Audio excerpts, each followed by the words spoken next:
بسم الله الرحمن الرحيم. الحمد لله رب العالمين والعاقبة للمتقين ولا عدوان إلا على الظالمين، وأصلي وأسلم على أشرف الأنبياء وسيد المرسلين محمد بن عبد الله وعلى آله وأصحابه وأتباعه وأهل بيته ومن تبعهم بإحسان إلى يوم الدين. أما بعد، فإن أحسن الحديث كلام الله، وخير الهدي هدي محمد صلى الله عليه وسلم، وشر الأمور محدثاتها، وكل محدثة بدعة، وكل بدعة ضلالة.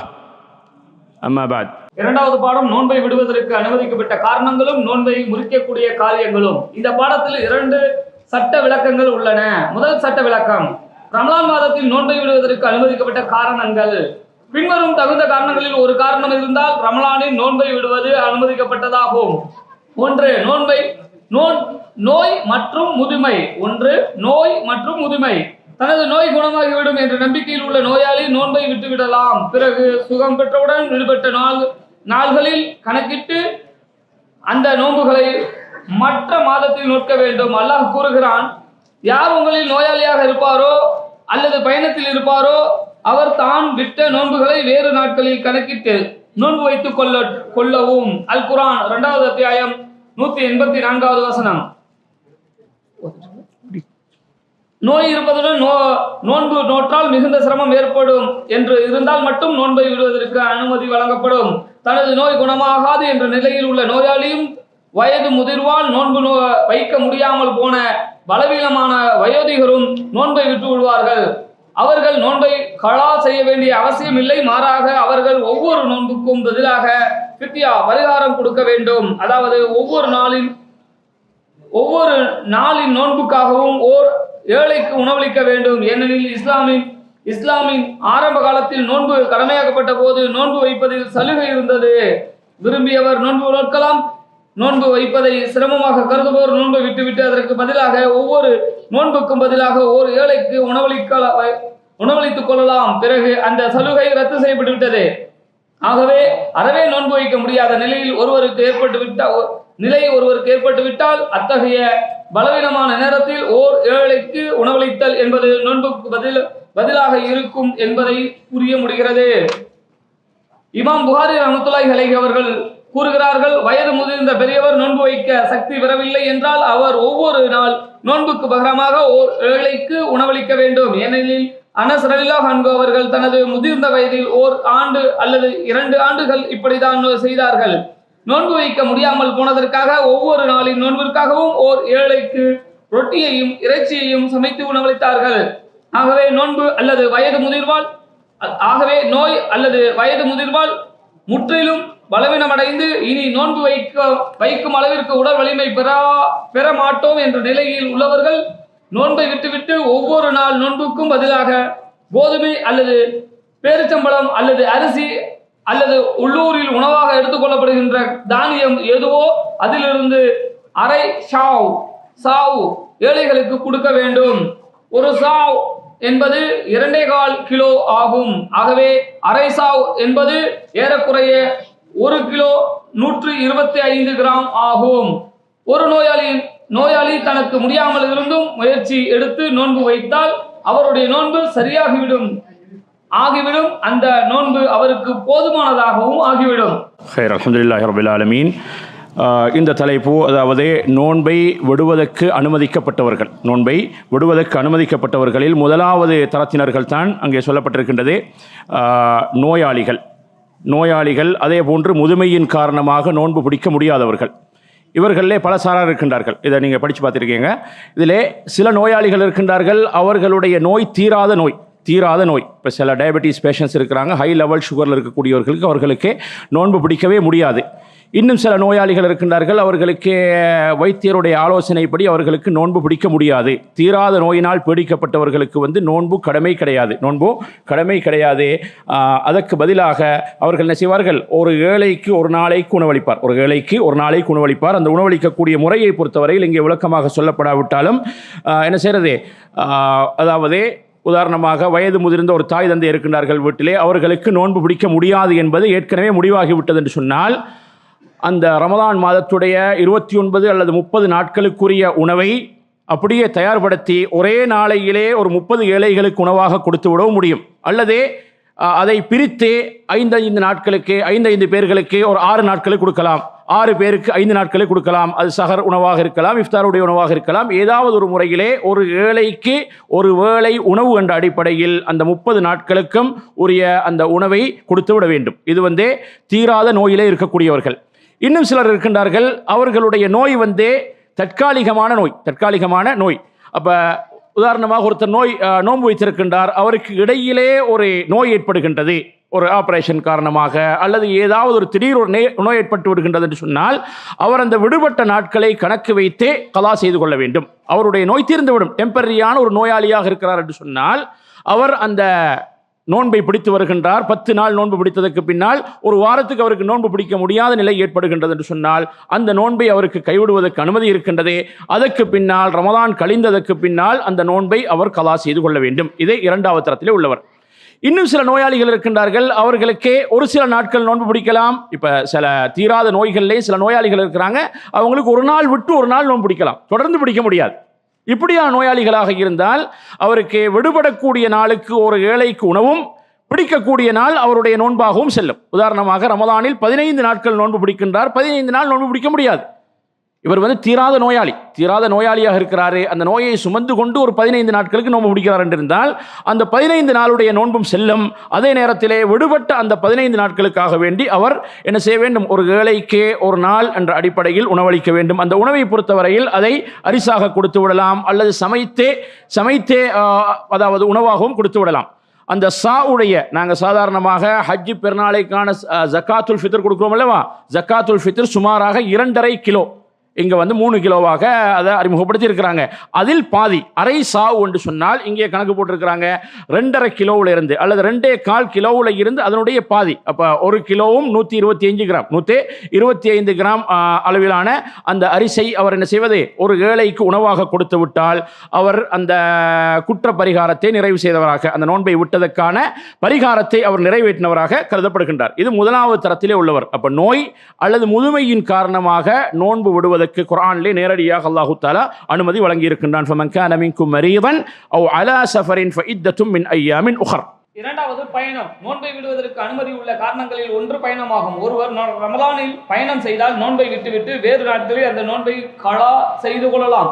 அல்லாஹ் கூறுகிறான், யார் உங்களில் நோயாளியாக இருப்பாரோ அல்லது பயணத்தில் இருப்பாரோ அவர் தான் விட்ட நோன்புகளை வேறு நாட்களில் கணக்கிட்டு நோன்பு வைத்துக் கொள்ளட்டும். அல் குர்ஆன் 2வது அத்தியாயம் 184வது வசனம். ஆகவே உங்களில் எவர் அம்மாதத்தை அடைகிறாரோ அவர் அதில் நோன்பு நோக்கட்டும். ஆனால் அக்காலத்தில் உங்களில் யாராவது நோயாளியாகவோ அல்லது பிரயாணத்திலோ இருந்தால் ரமலான் அல்லாத மற்ற நாட்களில் விட்டு போன நாட்களில் நோன்பை கணக்கிட்டு நோற்று விடவும். அல் குர்ஆன் 2வது அத்தியாயம் 185வது வசனம். பயணத்தில் நோன்பு வைப்பதை பற்றி நபி ஸல்லல்லாஹு அலைஹி வஸல்லம் அவர்களிடம் ஒருவர் நபி ஸல்லல்லாஹு அலைஹி வஸல்லம் அவர்களிடம் கேட்டார்கள். அதற்கு நபி ஸல்லல்லாஹு அலைஹி வஸல்லம் அவர்கள் கூறினார்கள், நீர் விரும்பினால் நோட்பீராக, நீர் விரும்பினால் நோன்பை விட்டுவிடுவீராக. நபி ஸல்லல்லாஹு அலைஹி வஸல்லம் அவர்கள் ரமலான் மாதத்தின் தம்முடன் முஸ்லிம்கள் 10,000 பேரை அழைத்து கொண்டு மக்காவை வெற்றி கொள்வதற்காக மதீனாவிலிருந்து மக்கா நோக்கி புறப்பட்டார்கள். இது நபி ஸல்லல்லாஹு அலைஹி வஸல்லம் அவர்கள் மதீனாவிற்கு ஹிஜ்ரத் செய்து வருகை தந்ததிலிருந்து 8 ஆண்டுகள் 6 மாதங்கள் முடிந்த போது நடைபெற்றது. நபி ஸல்லல்லாஹு அலைஹி வஸல்லம் அவர்கள் நோன்பு நோற்றவர்களாக, அவர்களுடன் இருந்த முஸ்லிம்களும் நோன்பு நோற்றவர்களாக பயணம் செய்தார்கள். இறுதியில் கதீத் என்னும் இடத்திற்கு சென்று சேர்ந்தார்கள். இந்த இடம் உஸ்பாவுனுக்கும் புதைதுக்கும் இடையே உள்ள ஓர் நீர் நிலையாகும். அங்கு நபி ஸல்லல்லாஹு அலைஹி வஸல்லம் அவர்கள் நோன்பை விட்டுவிட்டார்கள். மக்களும் நோன்பை விட்டுவிட்டார்கள். எந்த பயணத்தில் தொழுகையை சுருக்கி தொழுவது கூடுமோ அத்தகைய பயணத்தில் நோன்பை விடுவது ஆகுமாகும். அதாவது 48 மைல்கள் சற்றேற குறைய 80 கிலோமீட்டர் தூரம் உள்ள பயணத்தில் நோன்பை விடுவது கூடும். பயணம் அனுமதிக்கப்பட்டதாக இருக்க வேண்டும். உதாரணமாக கல்வி, வியாபாரம், உறவுகளை சந்திப்பது அல்லது இவை போன்ற வேறு ஒரு ஹலாலான காரணமாக இருக்க வேண்டும். பாவத்திற்காக பயணமாக இருத்தல் அல்லது நோன்பை விடுவதற்கு தந்திரம் செய்வதற்காக பயணமாக இருந்தால் அந்த பயணத்தில் நோன்பை விடுவது அனுமதி இல்லை. பயணி தனது பயணத்தில் நோன்பை வைத்தால் அந்த நோன்பு அவருக்கு சரியாகிவிடும், அதுவே அவருக்கு போதுமானதாகிவிடும். அனஸ் இப்னு மாலிக் ரலியல்லாஹு அன்ஹு அவர்கள் கூறுகிறார்கள், நாங்கள் நபி ஸல்லல்லாஹு அலைஹி வஸல்லம் அவர்களிடம் பயணம்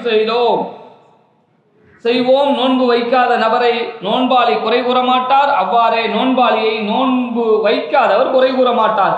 ஆனால் நோன்பு வைப்பது யாருக்கு மிகுந்த சிரமத்தை கொடுக்குமோ அல்லது தீங்கை ஏற்படுத்துமோ அவர் பயணத்தில் நோன்பை விடுவதுதான் அவருக்கு மிக சிறந்ததாகும்.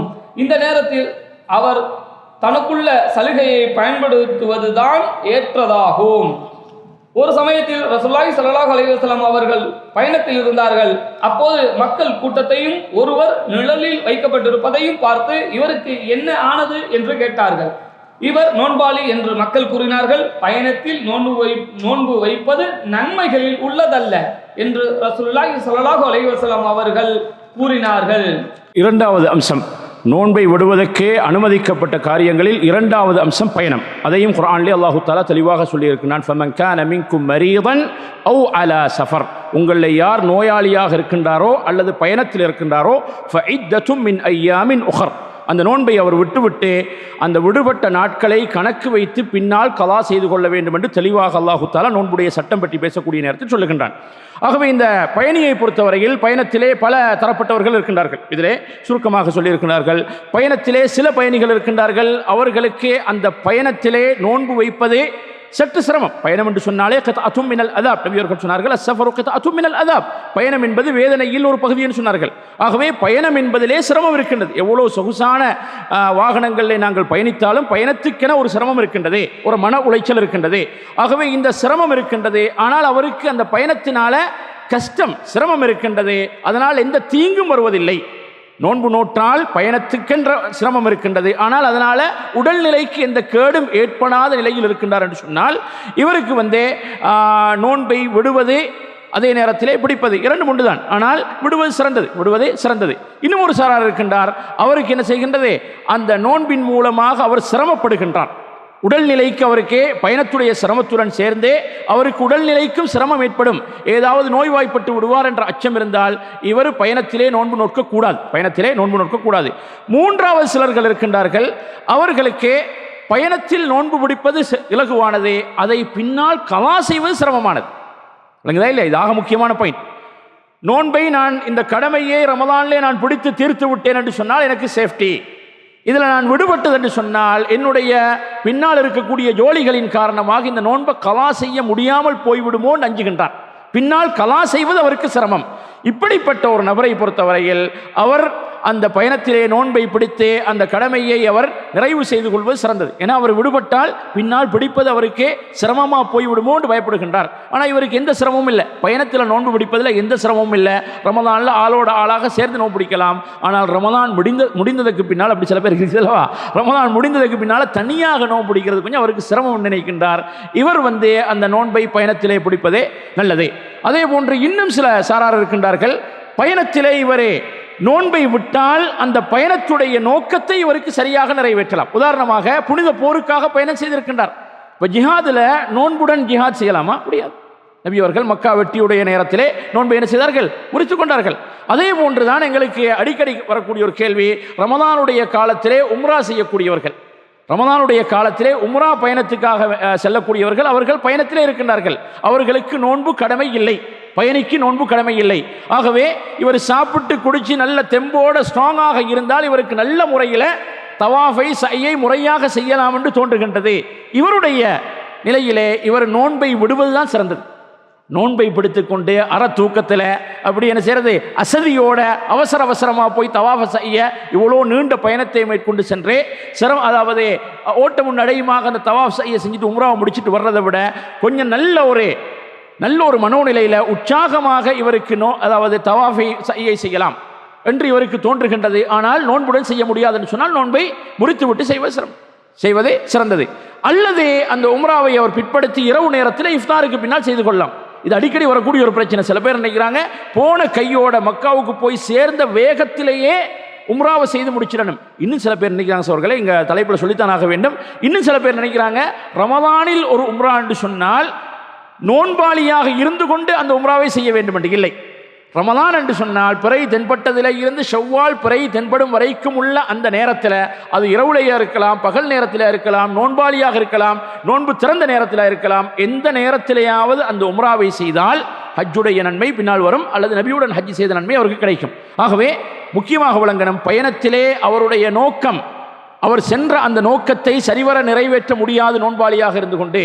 ஆகவே அந்த நோக்கத்தை சரியாக நிறைவேற்றுவதற்கு நோன்பை விட்டால்தான் அதை உற்சாகமாக செய்யலாம் என்ற நிலைக்கு இருந்தால் அவர் என்ன செய்வதே, அந்த நோன்பை விட்டு அந்த நோக்கத்தை நிறைவேற்றுவதான். அதனால்தான் அந்த ஹதீஸிலே வந்திருக்கின்றது, ஒருவரை என்ன செய்கிறார்கள், நிழல் கொடுத்து கொண்டு அவரை கொஞ்சம் மறைச்சு வச்சு கொண்டு இருக்கிறாங்க. யாருன்னு கேட்டால் இவர் நோன்பாளி. நபி அவங்க சொன்னாங்க, இல்லை, லைஸ மினல் பிர்ரி ஸியாமு ஃபி ஸஃபர், பயணத்தில் என்ன செய்வதே, நோன்பு பிடிப்பது சிறந்தது கிடையாது. அந்த நேரத்தில் அந்த ஆளுக்கு சொல்லப்பட்ட ஃபத்வா, இந்த நிலையில் ஒரு மனிதர் சிரமத்தை தாங்கிக் கொண்டு நோன்பு பிடிக்க வேண்டிய தேவையில்லை. நபியோட பயணம் மேற்கொண்டிருக்கின்றார்கள், சிலர் நோன்பு நோட்டிருப்பார்கள், சிலர் நோன்பு விட்டிருப்பார்கள். நோன்பு விட்டிருக்கக்கூடியவர்கள் நோன்பாளிகளுக்கு இஃப்தாருடைய ஏற்பாடுகளை செய்வார்கள். நபியவர்கள் சொன்னார்கள், உங்களுடைய கூலியை சேர்த்து எடுத்துக்கொண்டு போய்விட்டார்கள் இவர்கள். சுப்ஹானல்லாஹ். நோன்பு திறந்திருக்கக்கூடியவர்கள் உங்களுடைய கூலியையும், அதாவது உங்களுக்கு கூலியில் எந்த குறையும் கிடையாது, நீங்கள் பிடித்த நோன்பை போன்ற ஒரு பகுதி அவர்களுக்கு நன்மை கிடைத்து விட்டது உங்களுடைய இஃப்தார் ஏற்பாட்டை செய்து. இதுதான் மார்க்கம், இப்படித்தான் பேலன்ஸ் பண்ணி இருக்கின்றது. ஆகவே பின்னால் வரும் பெண்கள் மாதவிடாய் காலத்திலே அவர்கள் கணவனுக்கு பிள்ளை குட்டிகளுக்கு இந்த இஃப்தாருடைய ஏற்பாடுகளை செய்கின்றார்கள் என்று சொன்னால், அந்த நல்ல எண்ணத்திலே சலிப்பு இன்றி சோர்வு இன்றி அதை செய்கின்றார்கள் என்றால் நிச்சயமாக அவர்களுக்கு அந்த நோன்பு நோட்டு நன்மையிலே ஒரு பகுதி கிடைக்குமா இல்லையா? நிச்சயமாக கிடைக்கும். இதுதான் இஸ்லாமிய மார்க்கம் சோர்களே. இந்த விதத்தில் தான் நாங்கள் மார்க்கத்தை விளங்க வேண்டும். ஆகவே இந்த நிலையில் இருக்கக்கூடிய பயணிகளில் பல கேட்டகரிஸ் இருக்கிறாங்க. அவரவருடைய நிலையை பொறுத்தே அவர் முடிவு செய்து கொள்ள வேண்டியதான். மொத்தத்திலே பயணிக்கு நோன்பு கடமை இல்லை, நோன்பு கடமை இல்லை. அவர் நோன்பை விட்டால் அந்த நோன்பை அவர் என்ன செய்து கொள்ள வேண்டும், கணக்கு வைத்தே கலா செய்து கொள்ள வேண்டும். பயணியை பொறுத்தவரையில் அவர் நோன்பை எப்போ விடலாம் என்றதையும் விளங்கணும். உதாரணமாக பயணத்துக்காக வீட்டில் தயாராக இருக்கிறார், இவர் வீட்டில் இருந்தே நோன்பை முடித்துக்கொண்டு பயணத்தை ஆரம்பிக்கலாமா? சஹருடைய நேரத்தில் பயணத்தை ஆரம்பிக்கிறார், முடியாது. ஊரெல்லையை அவர் தாண்ட வேண்டும், அங்கே சொல்லப்படவில்லை. ஊரெல்லையை தாண்டினால்தான் அவர் பயணியாக கருதப்படுவார். எப்பொழுது அவர் பயணியாக கருதப்படுவாரோ, எப்போ அவருக்கு கசர் ஜம்மு பயணத்துடைய சலுகைகள் அவருக்கு அனுமதிக்கப்படுகின்றதோ அந்த நேரத்தில் இருந்து தான் அவருக்கு நோன்பை விடலாம். அப்போ பயணம் என்று சொன்னால் அங்கே சொல்லப்பட்டதே சுமாராக 80 கிலோமீட்டர் தொலை தூரத்தில் உள்ள ஒரு பயணம். உலக வளமையில் நாங்கள் பயணம் என்று சொல்லுகின்றோமே, அந்த பயணத்தை மேற்கொள்ளக்கூடியவர் அது ஹலாலான பயணமாக இருக்க வேண்டும். அதெல்லாம் அங்கே விளக்கம் சொல்லப்பட்டு தேவையில்லை. நோன்பை விடுவதற்காக வேண்டிய பயணம் அல்ல. பயணம் போகிறாரு, நோன்பை விடுறாரு. நோன்பை விடுவதற்காக வேண்டி ஒரு பயணம் தவறாக ஏற்பாடு செய்து போகிறார் என்று சொன்னால் அதே மார்க்கத்தில் என்ன செய்கிறது, அவருக்கு நோன்பு விடலாம். ஆனாலும் அதற்காக ஒரு தந்திரமான முறையில் ஒரு பயணத்தை ஏற்பாடு செய்கின்றார் என்று சொன்னால் அவருக்கு நோன்பை விட முடியாது என்று தான் அறிஞர்களே சிலர் சொல்லியிருக்கிறார்கள். ஆகவே ஊரெல்லையை தாண்டினால்தான் அவருடைய பயணம் ஆரம்பமாகும். அதே நேரத்தில் பயணத்தில் அவர் நோன்பை விட்டு வந்திருக்கிறார். இப்போ உம்ராவிலிருந்து வரக்கூடிய நேரத்தில் நோன்பு பிடிக்காம வந்திருக்கிறாரே, ஊருக்குள்ளே வரக்கூடிய நேரத்தில் மக்ரிபுடைய நேரம் ஆகவில்லை, அவர் அப்படியே வந்துடுவார். அவருக்கு நோன்பு கடமை இல்லாத நிலையில் வந்திருக்காரு. ஆனால் பயணத்தில் இவரே நோன்பாளியாக வந்திருக்கிறாரே, ஊருக்குள்ளே வந்து இவருக்கு நோன்பு விடலாமா? முடியாது. ஊருக்குள்ளே வந்துட்டாருன்னா பயணம் முடிந்து விட்டது. இதை நாங்கள் கவனிக்க வேண்டும். அப்போ அதாவது பயணி எப்பொழுது ஊரெல்லையை தாண்டுகின்றாரோ அப்பொழுதுதான் அவர் பயணியாக கருதப்படுவார். அங்கே தான் அந்த சலுகை அவருக்கு ஆரம்பமாகும். அதே போன்று பயணத்தை முடித்துக்கொண்டு ஊருக்குள்ளே வந்து விட்டார் என்று சொன்னால் அவருடைய அந்த சலுகை நீங்கிவிடும். மூன்றாவது, மாதவிடாய் இன்னும் பிரசவ உதிரப்போக்கு. எந்த பெண்ணுக்கு ரமலான் மாதத்தில் மாதவிடாய் அல்லது பிரசவ உதிரப்போக்கு ஏற்பட்டு விட்டதோ அவள் கண்டிப்பாக நோன்பை விட்டுவிட வேண்டும். அவள் இந்த நிலையில் நோட்பது ஹராம், பாவமாகும். அவள் நோன்பு வைத்தால் அந்த நோன்பு சரியானதாக ஆகாது. அவள் தான் தவறவிட்ட நோன்பை பிறகு நிறைவேற்ற வேண்டும். நபி ஸல்லல்லாஹு அலைஹி வஸல்லம் அவர்கள் கூறினார்கள், பெண்ணுக்கு மாதவிடாய் வந்துவிட்டால் அவள் தொழாமல் நோன்பு வைக்காமல் இருப்பதில்லையா, அதுதான் அவளுடைய மார்க்கம் குறைவாக இருப்பதாகும். ஆயிஷா ரலியல்லாஹு அன்ஹா அவர்களிடம் எங்களில் ஒருத்தி சுத்தமாகும் போது தொழுதால் போதுமா அல்லது மாதவிடாய் காலத்திலும் தொழ வேண்டுமா என்று ஒரு பெண் கேட்டார். ஆயிஷா ரலியல்லாஹு அன்ஹா கூறினார்கள், நீ என்ன ஹாரிஜியா பெண்ணா? நாங்கள் நபி ஸல்லல்லாஹு அலைஹி வஸல்லம் அவர்களிடம் இருந்தோம். எங்களுக்கு மாதவிடாய் வரும், எங்களை அவர்கள் தொழும்படி ஏவ மாட்டார்கள். அல்லது ஆயிஷா ரலியல்லாஹு அன்ஹா இப்படி கூறினார்கள், நாங்கள் அதை தொழுகையை செய்ய மாட்டோம். அதே நேரத்தில் மூன்றாவது அம்சம் மாதவிடாய் பெண்கள், மாதவிடாய் பிரசவம் ஏற்படக்கூடிய பெண்கள். ஒரு பெண் நோன்பு பிடித்த நிலையிலே பகல் நேரத்திலே அவளுக்கு மாதவிடாய் ஏற்பட்டு விடுகின்றது, அல்லது ஒரு கர்ப்பிணி பெண், அவளுக்கு ஏற்கனவே நோன்பு விடுவதற்கு அனுமதி இருக்குது, பின்னால் சொல்லப்படும். ஆனாலும் அதை தாங்கிக் கொண்டு ஒரு பெண் நோன்பாளியாக இருக்கக்கூடிய நேரத்திலே பிரசவம் ஏற்படுகின்றது, அவள் பிரசவித்து விடுகின்றாள் என்று சொன்னால் அவளுடைய நோன்பு பாத்திலாகி விடுகின்றது. அந்த நேரத்தில் அவளுக்கு என்ன செய்ய முடியாது. இப்போ பயணிக்கு வந்தே பயணத்தின் சிரமத்தை தாங்கிக் கொண்டு அவர் நோன்பு பிடிச்சால் நோன்பு செல்லும். ஆனால் ஒரு மாதவிடாய் பெண்ணுக்கு சொல்ல முடியாது, எனக்கு இந்த நோன்பெல்லாம் கலா செய்கிறது பிற்காலத்தில் சிரமமாக இருக்கும், நான் நோன்பாளியாக இருக்கிறேன்னா ஹராம் கூடாது. பாருங்க சொல்கிறேன், மார்க்கத்தை பாருங்க. அப்போ ஒரு மாதவிடாய் பெண் நோன்பு அவளுக்கு ஹராம், தடை செய்யப்பட்டிருக்கின்றது. தொழுகை ஹராம் போன்று நோன்பு ஹராம். அதே போன்றே விடுபட்ட நோன்பை கலா செய்வாள், விடுபட்ட தொழுகையை கலா செய்ய மாட்டாள். அதுதான் மார்க்கம். அதுக்கெல்லாம் அங்கே விளக்கம் ஹதீஸ் வந்திருக்கின்றது. அந்த அடிப்படையிலே அவளுக்கு பகல் நேரத்திலே அந்த மாதவிடாய் ஏற்பட்டு விட்டது என்று சொன்னால் அவள் அந்த நோன்பை முடித்துக் கொள்ள வேண்டும். விடுபட்ட அந்த நாள் தினத்து நோன்பை அதோடு சேர்ந்து வரக்கூடிய 4-5 நாட்களை பின்னால் ரமதான் கழிந்ததற்கு பின்னால் பிடித்துக் கொள்ள வேண்டும். அதே நேரத்திலே ஃபஜ்ர் உதயமாகுவதற்கு ஒரு வினாடிக்கு முன்னாலாவது அந்த பெண் சுத்தமாகிவிட்டாள் என்று சொன்னால் கண்டிப்பாக அவள் அன்றைய தினம் நோன்பை நோட்க வேண்டும். அந்த கடமையான குளிப்பை குளிக்காது போனாலும், இது ஆக முக்கியம். சில பெண்கள் நினைச்சிருக்கிறாங்க குளித்து சுத்தமாகிவிட்டு தான் நோன்பை ஆரம்பிக்க வேண்டும் என்று. இல்லை, இரவின் நடுநிசையிலே அவளுக்கு விளங்குகின்றது, அந்த உடம்புல வரக்கூடிய அடையாளங்கள் அவர்களுக்கு தெரியும். அந்த முறையிலே அவளுடைய அந்த அசுத்த நிலை நீங்கிவிட்டது என்று அவளுக்கு கன்ஃபார்ம் ஆகின்றது. எழுப்பி பார்க்குறா, என்ன செய்யறது, இப்போ ஒரு 3 நிமிஷம் தான் இருக்குது, 2 நிமிஷம் தான் இருக்குது, ஒரு தண்ணி போட்டில் குடிச்சிட்டு அவங்க என்ன செய்ய வேண்டியதான், நீயத்து வச்சுக்கொள்ள வேண்டியதான். குளிச்சுட்டு தான் நீயத்து வைக்கணும். குளித்தால் இவளுக்கு என்ன செய்ய முடியாது, சஹர் செய்ய முடியாதுன்னு நினைக்கிறாள். இல்லை, குளிக்கிறது இல்லை. நீங்கள் முதல்ல சஹர் செய்யுங்க. குளிப்பு போய் கடமை உங்களுக்கு. ஃபஜ்ர் தொழுகைக்கு தான் குளிப்பு கடமை. இதே போன்று தான் ஜனாபத்தில் இருக்கக்கூடியவர்கள். ஜனாபத்துக்கு ஏற்பட்டு விட்டால் சிலருக்கு வரக்கூடிய பிரச்சனைன்னு கேட்டால், ஜனாபத்திலே காலை நேரத்தை ஃபஜ்ருடைய நேரத்தை அடைகின்றார், பாங்குக்கு 10 நிமிஷம் இருக்குது. சில பேர் மடத்தனமாக யோசிக்கிறாங்க, குளித்தால் சஹர் சாப்பிட முடியாது, சஹர் சாப்பிட்டா குளிக்க முடியாது. யார் சொன்னது? அப்படி எதுவும் கிடையாது. நீங்கள் அழகாக சஹர் சாப்பிடுங்க, 10 நிமிஷத்தில் அழகாக ஒரு பிரியாணி சாப்பிடலாம். சாப்பிட்டு விட்டு நீங்கள் நோன்பை நீங்கள் ஆரம்பியுங்கள். ஃபஜ்ருக்கு ஜமாத்துக்கு பள்ளிக்கு போகிறதுக்கு நீங்கள் முறையாக குளித்து விட்டு சென்று விட்டால் போதியது. ஆகவே அந்த மாதவிடாய் பெண் பிரசவத்தில் இருக்கக்கூடிய பெண்ணுக்கு அவளுக்கு நோன்பு கடமை கிடையாது. பிடித்தால் அது செல்லுபடியாகவும் மாட்டாது. அந்த நோன்பு அவள் கைவிட வேண்டும். அந்த நோன்பை கணக்கு வைத்து பிடித்து கொள்ள வேண்டும். அதனால் தான் அந்த பெண்கள் மார்க்கத்திலே குறைந்தவர்களாக ஹதீஸில் வந்திருக்கின்றதா இல்லை, ஆண்களை விடவும் மார்க்கத்திலே குறைந்தவர்களாக இருக்கின்றார்கள். மாதவிடாய் காலத்திலே அவளுக்கு நோன்பு விடுபடுகின்றது, தொழுகை விடுபடுகின்றது. அதே போன்று ஆயிஷா நாயகி ரலியல்லாஹு தஆலா அன்ஹா அவர்களிடத்தில் ஒரு பெண் கேட்ட சம்பவத்தையும் அங்கே சொல்லி இருக்கின்றார்கள். அப்போ ஹாரிஜியாக்கள், மார்க்கத்திலே இருந்து வெளியேறியவர்களுடைய கொள்கை தான். அவங்க என்ன செய்வாங்க, மார்க்கத்தில் எல்லை மீறி இருப்பார்கள். எங்களை விடவும் அதிகமாக நோன்பு நோட்பார்கள், எங்களை விடவும் அழகாக நீண்ட நேரம் தொழுவார்கள். ஆனால் மார்க்கத்திலே இருந்து வேகமாக வெளியேறி விடுவார்கள். ஹவாரிஜிகள், முஅ்தஸிலாக்கள் அவர்களுடைய நிலைப்பாடு தான் எந்த நிலைப்பாடு, மாதவிடாயில் இருக்கக்கூடிய நேரத்திலையும் தொழுவதாண்டு கேட்ட நேரத்தில் ஆயிஷா ரலியல்லாஹு தஆலா அன்ஹா அவர்கள் அதை கண்டித்தார்கள். அதாவது கர்ப்பம் தரித்திருப்பது, குழந்தைக்கு பால் ஊட்டுவது. ஒரு பெண் கர்ப்பம் தரித்திருந்து நோன்பை வைத்தால் தனக்கு அல்லது தனது குழந்தைக்கு ஆபத்து ஏற்படும் என்று பயந்தால் அவள் நோன்பை விட்டுவிடலாம். அவ்வாறே குழந்தைக்கு பால் கொடுக்கின்ற பெண் தான் நோன்பு வைப்பதால் குழந்தைக்கு பால் கொடுப்பது சிரமமாகிவிடும் என்று பயந்தால் அவள் நோன்பு வைத்துவிட்டு பால் கொடுக்காமல் இருந்தால் குழந்தைக்கு சிரமமாகிவிடும் என்று பயந்தால் அவள் நோன்பை விட்டு விடுவது கூடும். இமாம் இப்னு மாஜா ரஹ்மத்துல்லாஹி அலைஹி அவர்கள் அறிவிக்கின்ற ஒரு அறிவிப்பில் வருவதாவது, அப்துல்லாஹ் இப்னு கஃப் ரலியல்லாஹு அன்ஹு குடும்பத்தை சார்ந்த அலி இப்னு முஹம்மது ரலியல்லாஹு அன்ஹு கூறுகிறார்கள், ரசூலுல்லாஹி ஸல்லல்லாஹு அலைஹி வஸல்லம் அவர்களுடைய வீரர்கள் எங்கள் மீது போர் தொடுத்தார்கள். தொடர்ந்து அவர் கூறினார், ரசூலுல்லாஹி ஸல்லல்லாஹு அலைஹி வஸல்லம் அவர்கள் சாப்பிட்டுக் கொண்டிருந்த போது நான் அவர்களிடம் வந்தேன். நபி ஸல்லல்லாஹு அலைஹி வஸல்லம் அவர்கள் அருகில் வா, சாப்பிடு என்று என்னிடம் கூறினார்கள். நான் நோன்பாளி என்று கூறினேன். அவர்கள் கூறினார்கள், உட்காரு, நோன்பை பற்றி நான் உனக்கு கூறுகின்றேன். நிச்சயமாக அல்லாஹ் பயணிக்கும் தொழுகையில் பாதியை தளர்த்தி விட்டான். இன்னும் பயணிக்கும் கர்ப்பிணிக்கும் பாலூட்டுகின்ற பெண்ணிற்கும் நோன்பை தளர்த்தி விட்டான். கர்ப்பம் தரித்த பெண் அல்லது பாலூட்டுகின்ற பெண் தனது உயிருக்கு பயந்து நோன்பை விட்டிருந்தால் அவ்விருவருக்கும் நோன்பை கலா செய்தால் மட்டும் போதும்.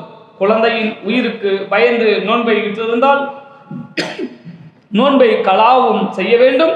அத்துடன் சித்தியா பரிகாரமும் கொடுக்க வேண்டும். பாலூட்டுகின்ற பெண் தான் நோன்பு வைப்பதால் தனது பால்குடி குழந்தைக்கு பாதிப்பு ஏற்படும் என்று பயந்தால், கர்ப்பம் தரித்துள்ள பெண் வயிற்றில் உள்ள தனது சிசுவிற்கு பாதிப்பு ஏற்படும் என்று பயந்தால் அவ்விருவரும் நோன்பை விட்டுவிடுவார்கள். பிறகு அந்த நோன்புகளை கலா செய்வதுடன் ஒவ்வொரு நாளின் நோன்புக்காகவும் ஓர் ஏழைக்கு உணவளிப்பார்கள். இப்னு அப்பாஸ் ரலியல்லாஹு அன்ஹு கூறுகிறார்கள், கர்ப்பிணிக்கும் பாலூட்டுபவர்களுக்கும் தங்கள் குழந்தைகள் மீது பயத்தால் அவ்விருவரும் நோன்பை விட்டு விடுவார்கள், உணவளிப்பார்கள். மேற்கூறப்பட்ட சட்டங்கள் சுருக்கமாவது நோன்பை விடுவதை ஆகுமாகக்கூடிய காரணங்கள் 4 ஆகும். பயணம், நோய், மாதவிடாய், பிரசவ உதிரப்போக்கு, கர்ப்பிணி மற்றும் பாலூட்டுகின்ற பெண்கள். விஷயத்தில் கூறப்பட்டதை போன்று தங்கள் உயிர்கள் மீதோ அல்லது குழந்தைகள் மீதோ பயம் ஆபத்தை ஏற்படுத்துதல். நான்காவது, நோன்பை விடுவதற்கு அனுமதி வழங்கப்பட்டவர்களே நான்காவது சாரார் தான் கற்பம் தரித்திருக்கக்கூடிய பெண்களும் பால் ஊட்டக்கூடிய தாய்மார்கள், பால் கொடுக்கக்கூடிய தாய்மார்களும். இவர்களுக்கும் என்ன செய்வது? அந்த நோன்புடன் அவர்களுக்கே தன்னுடைய குழந்தைகளுக்கு பால் கொடுக்க முடியாது என்று பயப்படுகின்றார்கள். அல்லது கற்பமுற்றிருக்கக்கூடிய ஒரு பெண்ணுக்கு வைத்தியர் ஆலோசனை சொல்லியிருக்கின்றார், நீங்கள் நோன்பு நோற்றால் உங்களுடைய வயிற்றில் இருக்கக்கூடிய சிசுவுக்கு அது ஆபத்தாக இருக்கும், அல்லது உங்களுடைய உடல்நிலைக்கு அது கேடு ஏற்படுத்தும் என்றே நம்பகரமான ஒரு வைத்தியருடைய ஆலோசனை இருந்தால் அவர்களுக்கு நோன்பை விடலாம். மாத்திரமல்ல, விடுவது கட்டாயம். ஏன்? வலா துல்கூ பிஐதீக்கும் இலா தஹ்லுகா, உங்களுடைய கரங்களை நாசத்தின் பக்கம் நீங்கள் போட்டு விடாதீர்கள், தனக்குத்தானே நாசத்தை ஏற்படுத்தி விடக்கூடாது. அந்த அடிப்படையிலே அவர்கள் அந்த நோன்பை கண்டிப்பாக விட்டாக வேண்டும். அப்ப தன்னுடைய குழந்தைக்கோ அல்லது தனக்கோ அதனால் நோன்பினால் ஆபத்து சிரமம் ஏற்படும் என்று ஒரு பெண் கருதினால் அந்த நோன்பை அவளுக்கு விட்டுவிடலாம். இது ஆக முக்கியமான சட்ட சோர்களே. இதிலே சொல்லப்பட்ட இந்த நோன்பை விட்டால் அவர்கள் என்ன செய்ய வேண்டும் என்று சொல்லப்பட்ட விளக்கத்திலே ஒரு சிறிய மாற்றம் இருக்கின்றது, அதை திருத்திக் கொள்ள வேண்டும். ஒரு பெண், இந்த கற்பமுற்றிருக்கக்கூடிய ஒரு பெண், அதே நேரத்திலே பால் கொடுக்கக்கூடிய ஒரு பெண், ஒரு தாய், நோன்பை அவள் எந்த காரணத்தினால் விட்டாலும், தன்னுடைய உடல் நலத்தை கருத்தில் கொண்டு விட்டாலும் அல்லது தன்னுடைய குழந்தையின் உடல் நலத்தை கருத்தில் கொண்டுதான் நோன்பை விட்டாலும், அவள் பின்னால் செய்ய வேண்டிய ஒரே ஒரு அம்சம்தான் விடுபட்ட அந்த நோன்பை கலா செய்வது மாத்திரம்தான். ஆனால் இங்கே விளக்கம் சொல்லி இருக்கிறாங்க, அது சில அறிஞர்களுடைய கூற்று, தனக்கு தன்னுடைய தேக ஆரோக்கியம் உடல் நலத்தை கருத்தில் கொண்டு நோன்பை விட்டால் அவள் நோன்பை கலா செய்வது மாத்திரம்தான் கடமை. பிள்ளைக்காக, குழந்தைக்காக அவள் நோன்பை விட்டிருந்தால் கலா செய்வதுடன் ஒரு ஏழைக்கு உணவு அளிக்க வேண்டும் என்று ஒரு சட்டம் சொல்லியிருக்கிறாங்க. இது பெரும்பாலான அறிஞர்களுடைய கூற்றுக்கு மாற்றமானது, அதை நீங்கள் திருத்திக் கொள்ள வேண்டும். ஏனால் அட் அ டைம், ஒரே நேரத்தில் நோன்பை கலா செய்வதும் அதற்கான பரிகாரமான உணவளிப்பதும் என்பது ரெண்டும் ஒரே நேரத்தில் வர முடியாது. ஒன்றுக்கில் உணவளிப்பதாக இருக்க வேண்டும், ஒன்றுக்கில் நோன்பை கலா செய்வதாக இருக்க வேண்டும். இங்கே விளக்கமாக போட்டிருக்கின்றார்கள், குழந்தைக்காக வேண்டி, தன்னுடைய சிசுவுக்காக வேண்டி அல்லது தன்னுடைய பால் குடிக்கக்கூடிய குழந்தையை பயந்ததற்காக வேண்டி அவளுக்கு ஏதாவது ஆபத்து ஏற்படும் என்று பயந்து நோன்பை விட்டால் கலா செய்வதுடன் சேர்த்தே ஒரு ஏழைக்கு உணவளிக்க வேண்டும் என்று சொல்லியிருக்கிறார்கள். இது தவறான கருத்து, இதை நாங்கள் திருத்திக் கொள்ள வேண்டும். முன்னால் சொன்ன விதத்திலே அவர் உணவளிப்பது என்று கிடையாது, ஒரு அந்த விடுபட்ட நோன்புகளை கணக்கு வைத்து கலா செய்து கொள்ள வேண்டும். இப்போது ஒரு கேள்வி வரும் சோர்களே, அடிக்கடி வரக்கூடிய கேள்விதான். இப்போ சில பேர்கள், இப்போ நம்ம ஆரம்ப கால பெண்களை எடுத்து பார்த்தோம்னு சொன்னால் ஒவ்வொரு வருடமும் அவர்களுக்கு என்ன செய்யறது? பிரசவம் ஏற்படுகின்றது. அப்படி தானே பிள்ளைகளை பெற்றெடுத்திருக்காங்க. இப்போ தானே 1-2 நிறுத்துறாங்க, 6-7-8 பெற்றெடுத்திருக்காங்க. அதுலேயும் விசேஷமாக இப்போ ரமலானுடைய ஷாபானுடைய கடைசி நாட்களிலே பிரசவம் ஏற்பட்டு விட்டது என்று சொன்னால் மொத்த ரமலானிலே அவளுக்கு அந்த நோன்பை பிடிக்க முடியாது. இதே போன்று அடுத்த வருடம் ஏற்படுகின்றது, தொடர்ந்து வருகின்றது என்றிருந்தால் இவர்களுடைய நிலை என்ன? இவர்களுக்கு தனித்தனியான ஃபத்வா, இந்த இடத்துல ஃபத்வா சொல்ல முடியாது. அவர்கள் தனிப்பட்ட முறையில் அந்த ஃபத்வாக்களை கேட்டால் அதுக்கு அறிஞர்களுடைய ஃபத்வா இருக்கின்றது. ஆனால் முடிந்த அளவில், அவர்களுக்கு முடிந்த அளவில் அந்த நோன்புகளை அவர்கள் கணக்கு வைத்து கலா செய்து கொள்ள வேண்டும். அல்லாஹு தஆலா குர்ஆனிலே சொல்லுகின்றான், லா யுகல்லிஃபுல்லாஹு நஃப்ஸன் இல்லா வுஸ்அஹா, எந்த ஆன்மாவுக்கும் அவர்களுடைய சக்தி கட்டுப்பாட்பட்டதை அல்லாஹு தஆலா கடமையாக்குவதில்லை. வத்தகுல்லாஹ மஸ்ததாத்தும், நீங்கள் முடிந்த அளவு அல்லாஹ்வை அஞ்சிக் கொள்ளுங்கள். எங்களுடைய சக்திக்கு அப்பால் சென்று அதை செய்ய முடியாது என்ற நிலைக்கு ஒரு பெண் வந்து விட்டாள் என்று சொன்னால் அவள் உணவளிப்பதற்கான தனியான ஃபத்வா அது வேற இருக்கின்றது. ஆனாலும் ஒரு பெண்ணுக்கு சுமாராக ஒரு 9-10 மாதங்கள் இருக்கின்றதா இல்லையா, அந்த நாட்களிலே விட்டு அந்த நோன்பை அவளுக்கு கலா செய்து கொள்ளலாம். இங்கே சொல்லப்பட்டதோடு சேர்த்து இன்னும் ஒரு அம்சம் இருக்கின்ற சோர்களே, நிர்பந்த சூழ்நிலைக்கு ஒருத்தர் தள்ளப்பட்டாலும் அவருக்கு நோன்பை கைவிடலாம். ஒருத்தர் நோன்பாளியாக இருக்கிறார், நோன்பு பிடிச்சிருக்கிறார், நோன்புடைய பகல் நேரத்திலே அவருக்கு முன்னால் ஒரு இடத்திலே தீப்பற்றி எரிந்து கொண்டிருக்கின்றது. அங்கே சில பேர் சிக்கிக்கொண்டு தத்தளிச்சு கொண்டு இருக்கிறாங்க. இவர் என்ன செய்யணும்? அவர்களுடைய உயிரை பாதுகாக்க வேண்டும். நோன்பாளியாக இருந்து கொண்டு அந்த உடம்புல அந்த தெம்பு இல்லை, இவர் நல்ல அழகாக ஏதாவது குடிச்சு சாப்பிட்டு போனால் அவர்களை பாதுகாத்து எடுக்கலாம் என்று இவருக்கு தோன்றுகின்றது என்று சொன்னால் இவர் கண்டிப்பாக அந்த நோன்பை முறித்துவிட்டு என்ன செய்வார்? அந்த உயிரை பாதுகாப்பார். இப்போ இந்த நிலையில் இருந்தார். அதே போன்று ஒரு நோயாளி என்ன செய்கிறாரு?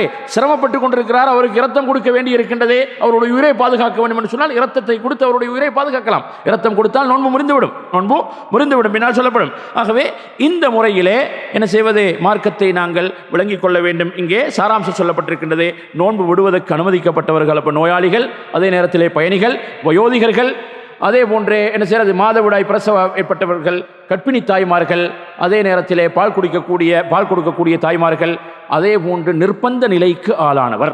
அது சாதாரண ஒரு மனிதர் நோன்பாளியாக இருக்கிறாரே, இனி இந்த நோன்பை தொடர முடியாது என்ற நிலைமைக்கு சிரமப்படுகின்றார். முதல் நாள் நோன்பு வருடத்தில் எப்போ நோன்பு பிடிக்கிறது இல்லை, ரமதானில் மாத்திரம் தான் நோன்பு பிடிச்சா ஃபர்ஸ்ட் நோன்புன்னு சொன்னால் அந்த உள்ளுக்கு சிஸ்டம் எல்லாம் சேஞ்ச் ஆகிடுது. இப்போ இவருக்கு இந்த நோன்பு அசருக்கு பின்னாடி தாங்க முடியாததும் கடுமையான சூடு காலங்களிலேயாக இருந்தால் அந்த நோன்பு இவரால் தாங்கிக் கொள்ள முடியாத நிலைமைக்கு வருகின்றதுன்னு சொன்னால் இவர் நோன்பை கண்டிப்பாக கைவிட்டு அந்த நோன்பை கலா செய்து கொள்வார். மூன்றாவது சட்ட விளக்கம், நோன்பை முறிக்கின்ற காரியங்கள். நோன்பை முறித்து வீணாக்குகின்ற காரியங்கள் பின்வருமாறு: 1. வேண்டுமென்றே உண்பது அல்லது குடிப்பது. ஒருவர் தான் நோன்பு நோற்று இருப்பதை அறிந்து கொண்டே வேண்டுமென்று சாப்பிட்டு விட்டால் அல்லது குடித்து விட்டால் அவருடைய நோன்பு முறிந்து வீணாகிவிடும். அல்லாஹ் கூறுகிறான், இன்னும் இருள் நீங்கி விடியற்காலை ஃபஜ்ர் ஆகிவிட்டது என்று உங்களுக்கு தெளிவாகும் வரை குசியுங்கள், பருகுங்கள்.